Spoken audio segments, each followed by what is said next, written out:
Welcome to Navigating Change with Shane and Mike. To my left is Shane Bishop. My name is Mike Wooten. We're happy to have you join us. This is where we talk about all things in culture and leadership, and of course, much, much more. We are truly here to help you navigate through the changes that you experience in your life. And today, Shane, we are welcoming in a video audience today. Yeah, we're not just audio. No. Today we are video. It's kind of like how video killed the radio star. This might kill us. We'll see. You can't kill something that's dead, Mike. We are dead. We were DOA, dead on arrival. That's and true. You know what? We found, to our surprise, that we liked it there. We're comfortable with no listeners, no sponsors, no nothing. No. I feel like we're in our sweet spot. Yeah, no doubt. We like talking to each other to a degree. To a degree. Mainly, we only talk when we're doing the podcast. That's we try right. not to talk any other time because we're afraid we're going to lose the magic. Yeah, and it is magic. And we have offices right by each other, so you can see how difficult. I have to work hard. I only leave when I see that you've gone. In fact, we talk through people. We do. We find someone walking through the organization. We say, hey, can you share this with Mike? I'll say, I'll have my people just talk to your people. Sure. Yeah, didn't we used to have people? We did before everything. The place is a ghost town now. It really is. And for you who are watching, or if you'd like to watch or just listen to the audio, you can go to youtube.com/mychristchurch. That's where you'll find this episode. And Shane, the reason why we have a video audience today, because this is a special episode. Oh, this all started with a special episode, right, Mike? That's exactly right. I mean, the Empire. The Empire started with a special episode. And here we are in special episode 2, where we're going to talk a little bit about COVID-19 and kind of where we're at and the mentality to get through. But before we do that, Shane, there is something that we need to share with the audience. Well, it's pretty exciting. It's very exciting. I know that people are going to be incredibly enthusiastic about this. Well, we would be excited too because it starts with a 4-letter word, free. Free. Anything free is better than something you have to pay for. Yeah. Absolutely. So now, you told me though, Mike, Yeah. you said that if you really want to expand your audience with podcasts, you need to give stuff away. And you know what I said? What do you say? I said, Mike, people aren't that dumb. They're not going to watch your podcast just because you give something away. And you said, yes, they are. That's not so true. Tell them about what we're giving away. Here's what Mike. we're giving away, Shane. That's not true, by the way. But I did make that up. It's heating up outside. So what we thought, Shane, and what something me and you both like is ice cream. I love ice cream. And any time of year. Yeah, but during the whole COVID stay-at-home thing, I've got a new saying. What's that? Ice cream, it's not just for dessert anymore. It's for like every meal and every meal, snack. Every snack. So here's how we want to help our listeners. We want to give them. Help them. Well, we're going to offer them something. Help you out as if you're not consuming enough calories now, buddy. We've got something for you. Go right ahead, Mike. All right, we have. We're going to give away $5 gift certificates to Dairy Queen. All right, that's going to buy you like a medium Blizzard. That will buy you a medium Blizzard, unless you get like one of those really fancy ones. Those get a little bit. Yeah, because they like put stuff in the core. Yeah, you might have to throw a quarter in on that. I'm not. Maybe 50 cents, man. I wonder if I can get a gift card, $5.25. We would if we had a sponsor, but would. with no sponsors, I think we're limited to $5. So $5 5 carts. Absolutely. To Dairy Queen. To Dairy Queen. Who's paying for this, Mike? I think it's coming out of my pocket. You asked me that earlier. Right. It may be coming out of my pocket. All right, good, because I don't have that kind of money. Oh, okay. Hey, this is what you need to do. We will have a link below this YouTube video. We'll put it on Shane and I's pages as well. But basically, you'll go to this link. They will want your email. And after that, you need to share. You'll be able to share the Navigating Change with Shane and Mike link. You can also do other things, too, to give you bonus entries. Okay? Bonus entries. Yeah, and that would be like subscribing to the podcast or even liking our Facebook pages or following us on Instagram. But all that's going to be there. All you got to do is hit the link and put in your email address. Now, I do want to say quickly, we kind of have a lot of people who are supporting us already, believe it or not. Do you feel that we do? Well, they listen. Okay, good. Okay, well, so if you've already subscribed, if you've already liked kind of our Facebook page and all that, you can still use this. Actually, the website is set up where it's on an honor system. Oh, okay. So technically, you could vote thousands of times, just like they do for baseball all-stars. It's something like that. So we just want you to know about that. And then in about the middle of May, we'll pick some winners and we'll get you these $5 Dairy Queen. $5 Dairy Queen gift certificates. Now, do they have to buy Blizzards or can they just buy anything? They can buy anything. But you know, one problem, before you go, before I know you got your mind spinning, one problem I just thought, what if only 4 people enter? Then we're only going to give 4 away. And we'll just have one. Yeah, I'll get to save a little money. But no matter how many times you enter, we're still only giving 5, right? Even if tons more people enter than we ever imagined, let's say 8. Yeah. We're still only giving away 5. We're just giving away $5 gift cards. Now, if they go to Dairy Queen and they really don't want a Blizzard, let's say they want something else, can they use these $5 cards for anything or only Blizzards? Absolutely. But will we be disappointed in them? Probably so. Yeah. What's your favorite kind of Blizzard? Oreo.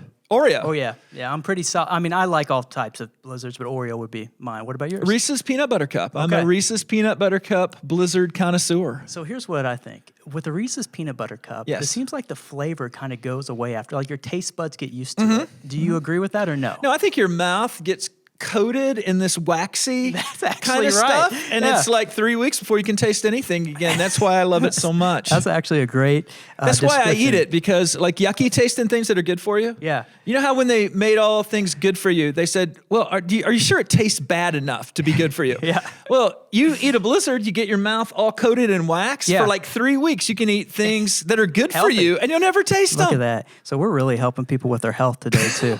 That's wonderful. Make sure you go to that link, and we would love for you to enter and love to get you a $5 I always know we're getting ready to gift go card. because you kind of jump back into that broadcaster voice. And I'm thinking, okay, man, we're about to hit some content Well, here. I do want to set this up for us today. So we're going to have a conversation in this special episode about kind of the mentality of how you navigate through this COVID-19 pandemic. Because we're experts. Well, we're not. Oh, yeah, we're experts. I watched like 20 minutes of it on TV yesterday. I'm all over it. Yeah, exactly right. I saw a tweet, so I'm feeling really strong. Well, then it had to be right. It had to be right. No, we just want to give some tips, the best of our experience and what we're looking at. But I think this is starting to wear on people a little bit, Shane. Whenever we first got into this, obviously people were scared and everything, but there's a weird type of energy, though, with change. Yeah. And so when change first starts to happen, you have all this new information, and I think it's given people maybe not positive energy, but a little bit of a distraction. Now we're getting to an endurance, I feel like, time. There's some reports this could last 18 to 24 months. There's other reports if we keep it safe, maybe we'll have some type of new normal soon. But the big idea is that we just don't know what's going on. Just initial thoughts with any of that, Shane, as we're kind of getting into this endurance, and maybe, let me just say this, how are people going to find some type of stability in the midst of all this? Well, I think you are correct that we have a paradigmic shift. And a paradigm is just a model of what's in front of us. So let me give you an example of a paradigmic shift. And it's something that's happening now. Let's say you went on a vacation cruise and you're on a ship. And you're in this cool little room, and that's a part of your vacation, right? That's awesome. You paid thousands of dollars to do that. It's awesome. Now imagine someone tells you can't leave that room. We have a paradigm shift. Yeah. Because a vacation space just turned into a jail. Right. We've had people trapped on cruise ships, from what I understand. There are people on cruise ships. And with that new information, it changes the way we think. I think in a lot of ways it's a battle of the mind. Okay. And I do think it wears on us, and I think we have to fight more and more to keep a steady sense of things as this rolls on. Do you think, when I was thinking through this, that perspective and finding things we're thankful for may be important? This is going to sound silly, but you were talking about taste a couple minutes ago. We were talking about, me and my wife were talking about COVID. One of the things, if you get it, they say your taste goes away. Yeah. And I thought, gosh, that would stink just to have that happen. And so for a moment, I was just like, I'm grateful for that I can taste things. And then finding those little things throughout the day, I think may be part of the mentality of moving through. Well, I think there's a micro and a macro sense to it. Okay. I love studying the Apaches. Post-Civil War, the Apache Wars just fascinate me. And one of the things you learn from people like Cochise is a lot of times Apaches who lived in this wide open spaces, this borderless kind of expanse, they would be incarcerated sometimes. They would be put into these tiny little holding cells in forts and that type of thing. And when you read the literature, they always talk about smoothing your mind. So all of a sudden, the whole world was yours to wander in. Now you might be in a 4x4 space and you're locked in. And they talked about smoothing your mind. How do you reorient your mind to not panic, to find a new place of normal, and to hang in during that time? A great example would be you're on an elevator. So you're on an elevator. I don't know if you guys are a little claustrophobic. I'm a little claustrophobic. I like elevators better that you can see out of. Yeah. But imagine the elevator stops, and there's always that little sense of panic. The elevator is stuck. Yeah. Well, if you can work your mind a little bit, you can make that thing a little better. And I think it's part of the challenge that we have now, particularly the more shut in you actually are. I think the more vulnerable people are here, the more they need to be completely shut in, and a lot of it is a battlefield of the mind. Like you said, and there's reorientation that you're talking about, and I think part of this is just we got to find stuff that we can control. That's right. Right? Find those little things. Sometimes it's maybe keeping the house clean, as silly as that is, or doing some yard work, or maybe it's some people they say who are working from home. There was this poll I saw the other day that said, "When's the last time you took a shower?" And for some people, it was 3 days. Yeah. And so I think those are little things that you can do. Take control of what's going on in your life and can help you through this mental battlefield. Well, it kind of hit me last week. We live in the state of Illinois. And when I got word that it was going to be 30 more days of this, I thought it might be another week or two. Yeah. 30 more days of this. All of a sudden, it just sort of, I started kind of just spiraling a little bit. And it was quite something to just kind of witness in yourself.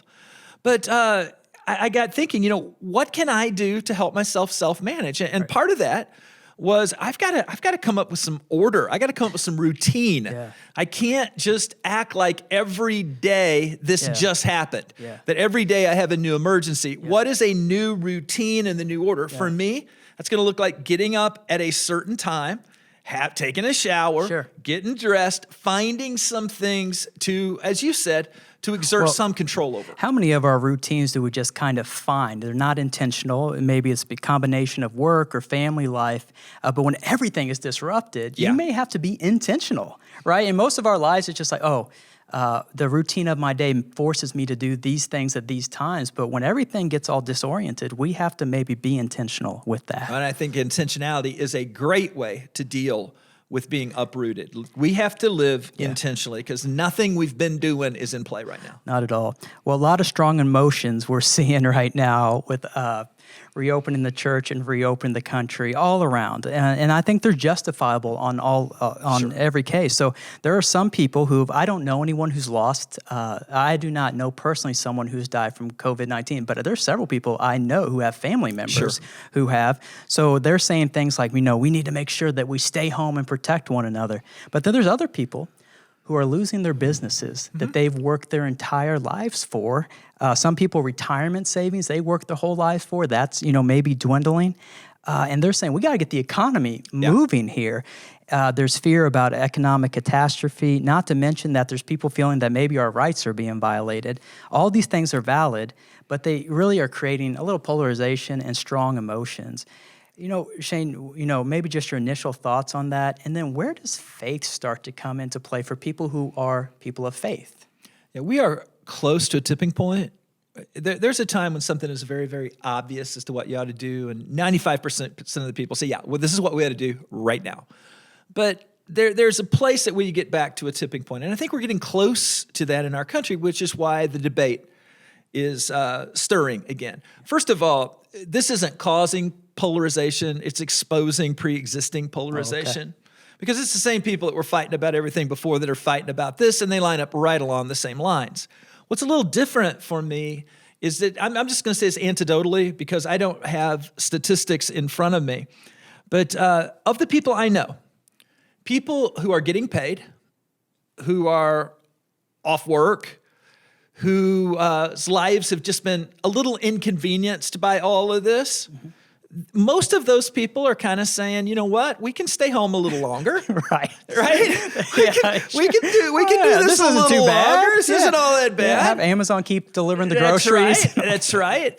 The people I know who have lost jobs, who are wondering how they're going to pay their bills this month, who very much feel that there's a strong possibility their business, their livelihood is going to go into bankruptcy. It's not going to reboot when they hit the button. Those people are saying, we got to get to work now. Yeah. And some people said, well, it's better to be alive and lose your livelihood. Yeah. But the question is, who gets to decide that?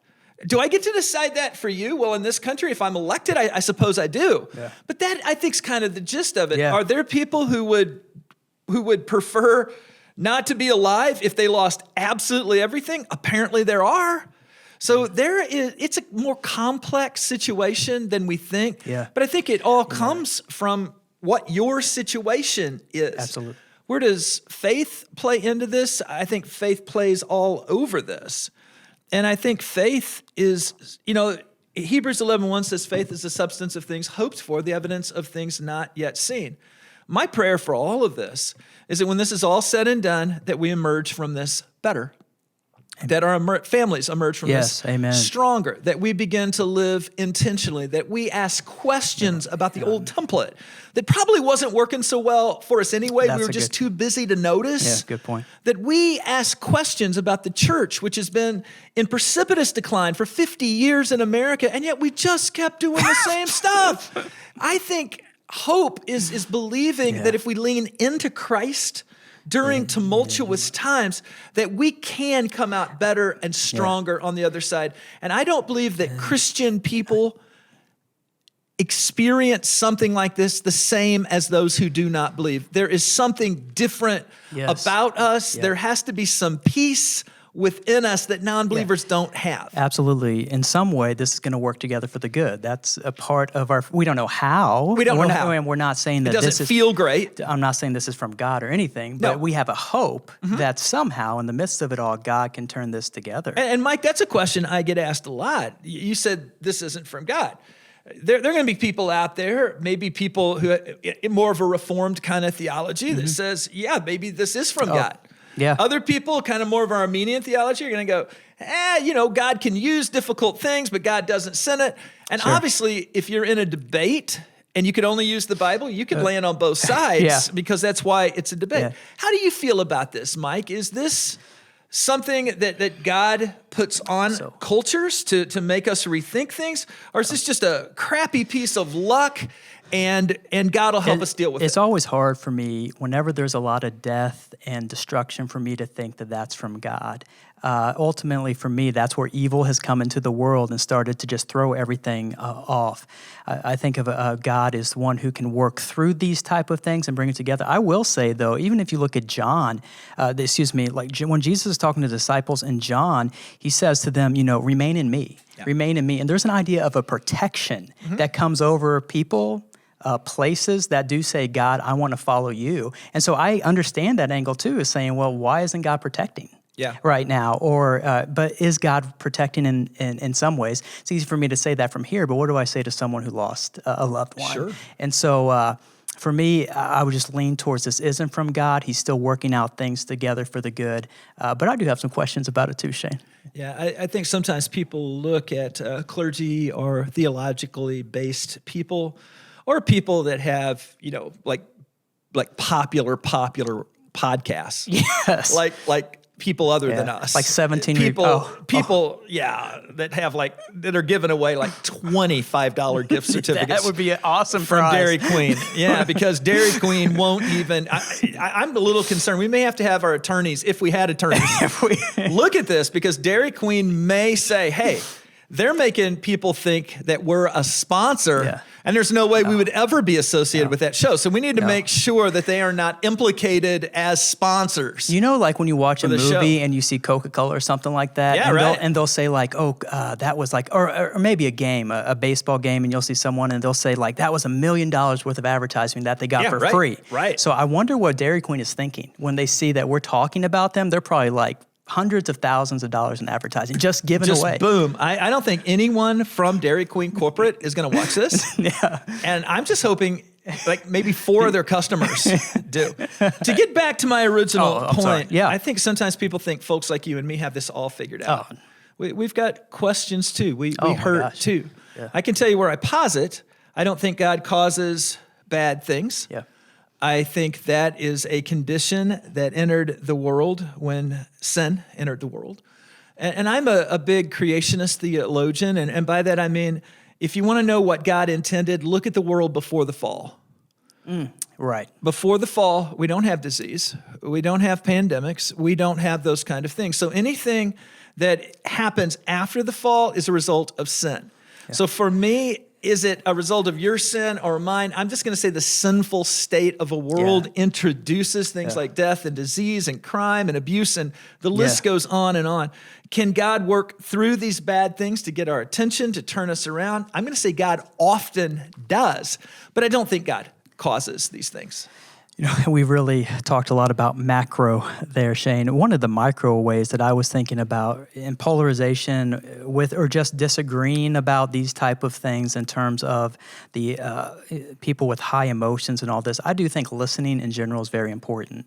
Having an idea where I just think there's sometimes that we look at someone and we don't listen to their point of view. And so, for instance, back to someone losing a business as opposed to someone who lost a loved one, right? And have different views of this.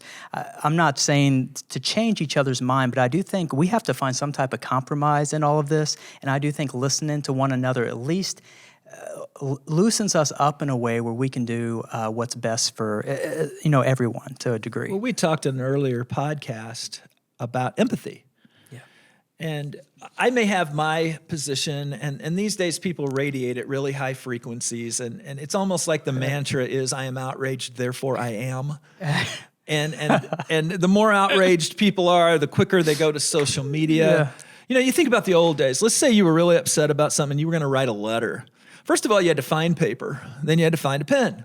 Then you had to write all your thoughts down, and then you, of course, made way too many mistakes. So then you have to rewrite the letter. Mm-hmm. Then you got to find an envelope, right? And then you got to find a stamp. Then you got to lick it. Everybody knows how yucky stamps used to lick, and they tasted terrible. Then you got to stick it in your mailbox. Then it sits there, and you think about it. 99% of the time, you're going to grab that thing. You're going to tear it up because that's where it ought to have been in the first place. You feel better for writing it. Yeah. These days, people can type things and hit a button, and it is just out there. Yeah. So I think that part of it is just controlling our impulses when we are radiating at high frequencies. And one of the old Methodist adages is just do no harm. And a lot of times I think that's just say, let's show some impulse control. And when we do that, I think we allow for other people to be heard. Sometimes I think we want to speak so much that it hurts our ears when other people say what they want to say, particularly if it doesn't line up with our ideology or theology or whatever it is. Yeah. I think listening is really important so that we can understand this is a little more complicated than maybe we think. Absolutely. Another question that I had for you, we haven't talked about this at all. Even when we do talk through people, we haven't talked about this at all. Do you think that our country, or maybe in the world, is going a little bit through the parts of the grief cycle? You know, whenever there's a grief cycle, there's denial and anger and bargaining, depression and acceptance. Do you think part of maybe these emotions, these tensions, are just people grieving a little bit from the loss of what they're going through? Well, I think there is a big difference between this and a grief cycle. And this is my thought. Grief is always dealing with something that's not going to change. So let's say I lost a loved one. That loved one is not coming back. So I have to work through the fact they are lost and going to stay lost. I am going to hypothesize that most of what we lost, we're going to get back. Okay. So I think that is a little bit different. And I think where we start getting panicky is when we start treating a temporary situation as if it were a permanent situation. Okay. And I think that's what a lot of people are doing now. As the weeks go on, they're panicking as if this will never end. This will end. Is everything going to be exactly like it was before? Probably not, but more will than you could imagine. So in a sense, do we go through some of those grief type elements? Probably, but I don't think it's the same thing. You don't think it's a grief cycle, okay. Do you? You know, I kind of wonder in some ways, but again, when you're talking about it, you're talking about the deep grief cycle, and you and I have both walked with people through some tremendous grief. And comparatively to most of what we're talking about right now, it's nothing like that. But I do wonder if it's a lesser degree of the grief cycle. And again, if you're going to go bankrupt and lose your business, That's pretty big. That's a grief issue, right? Yeah, So yeah. maybe a part of this is just what your perspective is, and just because Yeah, you have right. a perspective, you shouldn't just say, well, everybody else ought to see things the way I do. And I think that's a big message what we're talking about through today. Quickly, You feel like in some way that made listening to this whole podcast worth it? Just that statement, and it's a big message. We need to like tweet that. Maybe Tim could end the video right there whenever it was said. Boom, right there. Just like come it. across, and it would just amaze people. Hey. I'm amazed. Hey, we talked, one of the things that came up when I was thinking through this, Shane, is that before we got into COVID-19, you talked a lot about how the world changed already. Yeah. Especially, we'll just say 2010 until 2019 or whatever. And I know you talked a little bit about growing up, and this isn't the same world that you grew up in. I didn't know if you could quickly touch on that. And then I had a generational question. Do you think with the rapid change already, plus what's going on with COVID-19 is more difficult for boomers? That's interesting. I love how you ask multiple questions that aren't intrinsically related, and then I never quite know which one to answer first. So which one are we going to do first? That's the art of a good interviewer. I like it. The great ones don't learn that, do they? It comes instinctively to them. So what was the first question? The first question is just how the world has changed so quickly. And then now we have another change on top of it, and the difficulty that may be coming with that. Well, I do think a lot of boomers, people my age, I'm the youngest of the boomers, I do think a lot of us grieve a world that we used to know. And it wasn't that world was less dangerous. The world of the Cold War was not less dangerous. It was just less complicated. There were bad guys and there were good guys. I remember when I was a kid, the bad guys wore black hats on the cowboy shows. The good guys wore white hats in the cowboy show. It was a very, very simple world. You knew who your enemies were. You knew who was good, who was bad, and all of those kind of things. And then everything just changed. And I remember the word postmodern, which kind of referred to a period between the modern world that was crumbling and whatever was coming. They thought this could last a really long time. It seemed to me like it lasted about 9 minutes.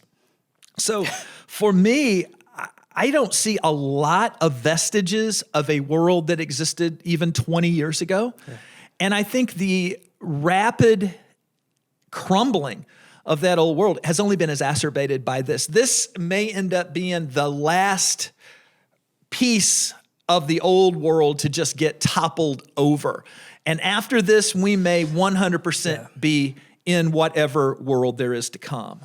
Absolutely. And, obviously we don't know what's going to be like after we get through all this. Millennials, on the other hand, one of the things I think that the millennials have going for them is that there's a lot not going for them, but I do think they can adapt pretty well. And I do wonder with all these changes, maybe they'll be able to adapt well through this. I will say one thing. I went to Target the other day, and everyone was wearing masks but a bunch of millennials. And that did concern me a little bit because I was thinking, come on, guys. You got to kind of adapt and show people that you care. Have you actually worn a mask yet? Yeah, I have a Chicago Cubs mask. If you need to borrow it, I'd love to. I'm not going to do that. Where do you wear your mask? Well, actually, I've worn it. Even we went to Dairy Queen the other day. I wore it through the drive-through. Dairy Queen's getting a lot of work today. I mean, it's unreal. Yeah. So I wear it there, and I haven't visited. I haven't been inside a store, I think, for 2 months, which is nuts. Have you been inside a department store or anything? Oh, grocery. No. I went to a grocery store last week for the first time in several years.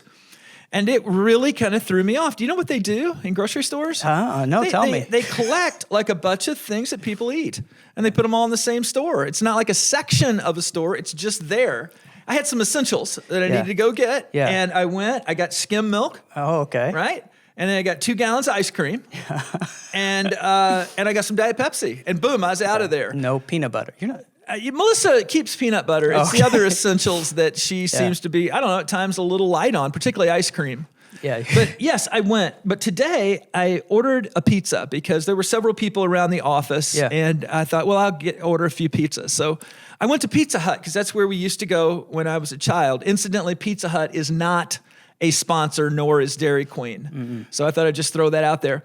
But I went to Pizza Hut and I, for the first time, wore a mask today. Oh, did you really? I did, because I went in, I strapped the mask on, and I went in and paid for my stuff. Feels weird, right? It felt really weird to me. Everyone had one on, or everyone. It was just me and the cashier. Yeah, Pizza Hut. But the cashier didn't really have one on. Oh, okay. And I would have felt better if the cashier had one on. So when we went, I got a Blizzard the other night, Dairy Queen, right? Yeah. So we haven't said anything about Dairy Queen. No. But I went there the other night. It scared me half to death because you know how they tip the Blizzard upside down to let you know that it won't fall out or whatever. The girl who showed it to me had on a mask and it looked like something from a scary movie. Really? She just looked at me and just flipped it over like this, and all you see is the eyes. It scared me a little bit. I did like a look away. Yeah. Like, I don't know if she was smiling or what. I think she might have enjoyed it. Yeah, I'm not even going to comment on that, Okay, Mike. good deal. Yeah. No, I think where we are generationally does affect how we view this. As a baby boomer, I think it'd be safe to say we've not had anywhere near the kind of stress and strain in our lifetimes that our parents and especially our grandparents did. There was a time when you could have lived through World War I, the Great Depression, World War II, and the Korean War, and throw in the Spanish flu epidemic in 1918 in there. I mean, there have been periods of time when a lot of bad stuff happened quick. Yeah. I don't think we've had just tons of horrible things like that happen in my lifetime. Yeah. This may be a little bit new to us, and being not as young as maybe we once were, how resilient are we going to be? Yeah. The other thing is, and I don't mean this in a bad way, Mike, and I'm not saying a generational thing, but your generation, you guys have grown up playing a lot of really scary games and watching a lot of movies that make this not look all that bad. And I don't know that my generation did that in such the same way. So in some ways, what we're going through feels like a B movie made for the Sci-Fi Channel to me. Yeah. But for your generation, maybe they're just more resilient. Maybe so. This is going to be an interesting lesson in history, or at least whenever we look back on it. Now we're talking, as we start to wind this down, we're talking about kind of this pending doom feeling, these things that have happened in history. There's some people both in Christianity and the regular culture that think the world will end. And like every 10 years, they think the world's going to end. And this probably isn't a time to get into nuanced theology, about the eschaton or anything like that. But for someone who Did you feel good when you said that, eschaton? Eschaton, yeah. No, not really. Just something I flip out there a lot. Yeah, eschaton. Yeah, I shouldn't have said that. We've been talking about like ice cream. You went from ice cream to eschaton. Go right ahead. Hey, but with people who may be feeling the sense of, it's like, is the world going to end? Do you have any words just in general, maybe even a little pastoral in terms of the comfort and maybe even sharing Christ slightly in this moment in times when people are really feeling like maybe the world's coming to an end? On the world ending, obviously all of our worlds will end as we know them when we die, right? So everybody's world's going to end as you know it. And I'm sorry if you heard it here first on this particular podcast. I remember being a child at school, and we would have drills for nuclear annihilation. And they would say, in case there is a nuclear explosion that wipes out the earth, we want you to get under your desks because you wouldn't want to be obliterated while sitting at your desk. You want to be underneath it. That's going to help a lot. Yeah. Now, if it was me and I would have made the rules, I would have said, let's raid the chocolate milk cooler. Because, buddy, if we're going to be obliterated, wouldn't you want to be down in as much chocolate milk as you possibly could if you're 8 years old? I mean, that's where I would have been. So, when we were growing up, there was always this impending fear that the whole world was going to be wiped out. Mm-hmm. This pandemic, there's fear that individuals may be killed prematurely, that people we love may die, that the economy, we don't know how that's going to affect us, but it's not the same kind of thing at all. So one of the things I think history helps us with is just to get a little bit of perspective. I remember a couple of years ago, someone said to me, "Do you think this is the worst time we've ever had in America?" And I said, over 600,000 people died in the Civil War. No, this is not the worst time we've ever had in America. No. Concerning where it sits theologically, I think it's an opportunity. Yeah. I think it's an opportunity to look at your life. I think it's an opportunity to look at your relationship with God. I don't think it's ever a bad question to ask, am I ready to die? Am I squared up with God? Am I squared up with people? I would suggest, if you've got a bunch of things, if you found out you're going to die in an hour and you've got a lot of things to do in the next hour, I would say you probably need to plan ahead just a little bit. And so I think it's a good opportunity to look at our lives. Are we ready to go? Do we have the relationship with God through the life, death, and resurrection of Jesus Christ that we want? And if you don't have that, reach out and have somebody talk to you about that and share that with you. Because I feel like as a Christian person, do I want to die? No. Do I want to die soon? No. Am I going to die someday? Yes. But I'm not going to die as someone who has no hope. I feel like I have a relationship with God made possible through Christ that makes death just a speed bump on the continuum of eternity. And so I do not live in fear. And that's one of the things I would want to say, particularly to people of faith who watch this. You don't have to live in fear because God's got us, and if not in this world, in the next. Right. For those of you that maybe aren't believers, I want to suggest to you that you don't have to live in fear, because there is a relationship with God available to you that is beyond anything you could ever imagine. And that's something that I would encourage people to lean into. And if you do that, then maybe the difficult times in life aren't made less difficult, but we can see that they have been redeemed. Absolutely, and maybe that's ultimately how God will make this work together for the good for our listeners as they kind of reevaluate and lean into Christ. Well, Shane, we are going to close this special episode up. It's been great to talk with you today. Well, I know it's exciting for you, and I feel like you learn a lot. I learned a whole lot from you, but it's been good. Any closing thoughts today? Don't be afraid. I think we have to be sensible here. This is not historically unprecedented. Sure. And really, to compare the 1918 Spanish flu to this doesn't make sense in a lot of ways, because we've got infinitely better technology and in the medical field and all those things. And they never imagined having in 1918. Yeah. So I would just say, don't be afraid. And I love the scripture from Matthew 6:33. It just says, seek first the kingdom of God and his righteousness, and all these things will be added unto you. I know people feel a lot of stress and a lot of strain. I know there's a lot of fear. And for some people, there's a lot of energy that's just flying about as we're trying to figure out how to reopen the country and what's safe and what's not safe. Yeah. And I would just suggest that people look to God first. And the Bible promises that everything else will find its proper place when we do that. Amen. Well, we are glad that you could join us on Navigating Change with Shane and Mike. Be sure to subscribe to our podcast, enter that contest. We'd love to know how this podcast is helping you. You can follow our blogs at RevShaneBishop.com, RevMikeWook.com as well. So thank you for joining us for Navigating Change, and make sure that you keep the change.